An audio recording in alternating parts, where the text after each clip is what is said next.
বিদায়ী যে সাবেক প্রধানমন্ত্রী ছিলেন প্রায় ১০০টা মামলা হয়ে গেছে। বিচারের প্রক্রিয়াটা এখন কেমন হবে বলে আপনার মনে হয়? স্বৈর শাসক বা ফ্যাসিবাদী শাসকের সবচেয়ে জঘন্য কাজ গুম খুন, এবং তারই ধারাবাহিকতা কিন্তু জুলাই হত্যাকাণ্ড। এবং এই গুম খুন এবং হত্যাকাণ্ড এর পেছনে সবচেয়ে বড় শক্তি হিসেবে কাজ করেছে সরকারের, সেটি হচ্ছে গোয়েন্দা সংস্থাগুলো, পুলিশ বাহিনী। এখন পুলিশ প্রকাশ্য করেছে, আড়ালেও করেছে, র্যাব প্রকাশ্যে করেছে, আড়ালে করেছে, গোয়েন্দারা কিন্তু সবই আড়ালে করেছে।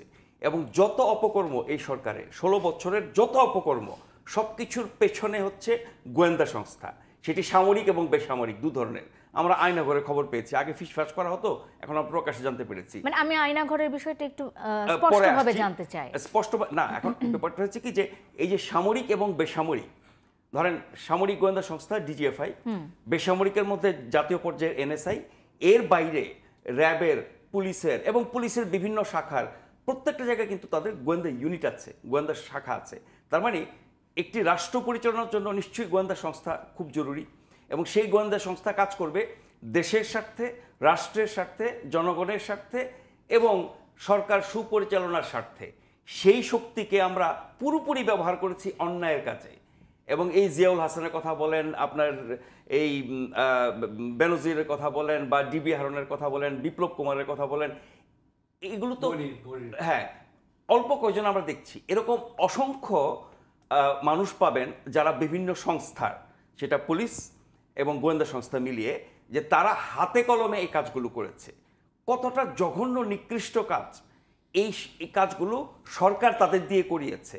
এবং তার মধ্য দিয়ে যে মানুষ নির্যাতনের শিকার হয়েছে, হত্যা, নির্যাতন, গুমের শিকার হয়েছে, মানবাধিকার লঙ্ঘিত হয়েছে, এগুলোর বিচার হওয়া দরকার।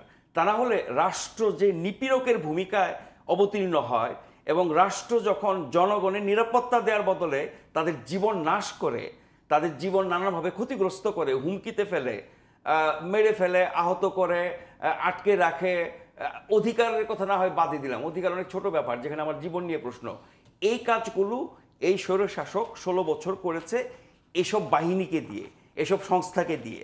ফলে সংস্কারের একটা বড় জায়গা হওয়া উচিত পুলিশ, সংস্কারের একটা বড় জায়গা হওয়া উচিত গোয়েন্দা সংস্থা, সামরিক বেসামরিক দুটোই। আগের মতো করে সংস্কারটা কি শুধু পোশাকের মাধ্যমে হবে? না, পোশাকের মাধ্যমে সংস্কার এটা হচ্ছে আইওয়াশ। পুলিশের সংস্কার হতে হবে পুলিশের আইন, পুলিশের দায়িত্ব, কর্তব্য, জবাবদিহিতা, এবং পুলিশে যারা যাবেন তাদের কি অঙ্গীকার হবে, তার ব্যত্যয় হলে পরে তারা কি ব্যবস্থা নেবেন, একেবারে মাঠ পর্যায়ে কনস্টেবল থেকে শুরু করে আইজিপি পর্যন্ত এখানে কিভাবে জিনিসটা চলবে।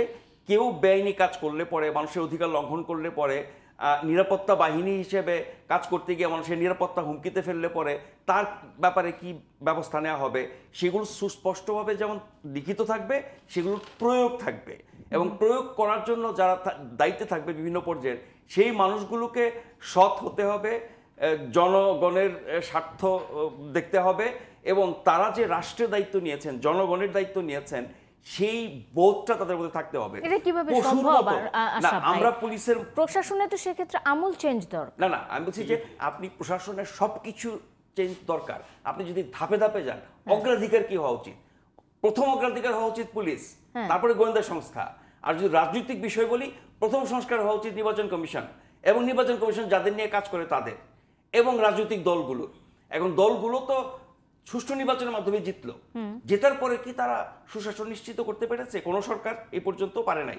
তারা জনগণের ভোটে নির্বাচিত হয়েছে, ভালো নির্বাচনের মাধ্যমে নির্বাচিত হয়েছে, কিন্তু নির্বাচিত হওয়ার পরে রাষ্ট্র ক্ষমতায় এসে তারা কি সুশাসন নিশ্চিত করতে পেরেছে?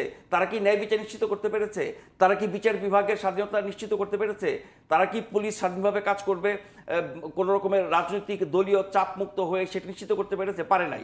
ফলে আপনি যদি রাষ্ট্রের ব্যবস্থাটা একই রাখেন, যাকেই নিয়ে আসেন সেই আস্তে আস্তে ওই সিস্টেমের মধ্যে পড়ে একই কাজ করবে। সে যদি নাও করে, রাষ্ট্র ব্যবস্থার মধ্যে যারা থাকেন, সে আমলাতন্ত্র বলি, পুলিশ বলি, গোয়েন্দা সংস্থা বলি, এরা মিলে তাদেরকে ওই দিকেই নিয়ে যাবে। ফলে ওই ব্যবস্থাটার সংস্কার দরকার। আপাতত শেষ করি, বিচার বিভাগ অগ্রাধিকারের দিক থেকে আপনি যদি বিচার বিভাগকে সত্যিকার অর্থে ন্যায় বিচারের জায়গা নিশ্চিত করতে পারেন, তাহলে রাষ্ট্র, সরকার, রাজনৈতিক দল, ব্যক্তি, সংস্থা, পুলিশ, প্রশাসন, যারাই অন্যায় করুক না কেন তার বিচার হবে। এবং সেই বিচারের বিষয়টা নিশ্চিত হলে পরে মানুষ অন্যায় করতেও ভয় পাবে, আর করলে তার বিচার হবে, মানুষ নিশ্চিত হবে যে না এই দেশে ন্যায় বিচার আমি আছে। যেটা So, জানতে ন্যায় চাচ্ছিলাম বিচারের জন্য আশরাফ ভাই, বিচার বিভাগের একটা আমূল পরিবর্তন দরকার, অবশ্যই। একেবারে ট্রায়াল কোর্ট থেকে শুরু করে সুপ্রিম কোর্ট এরই পর্যন্ত।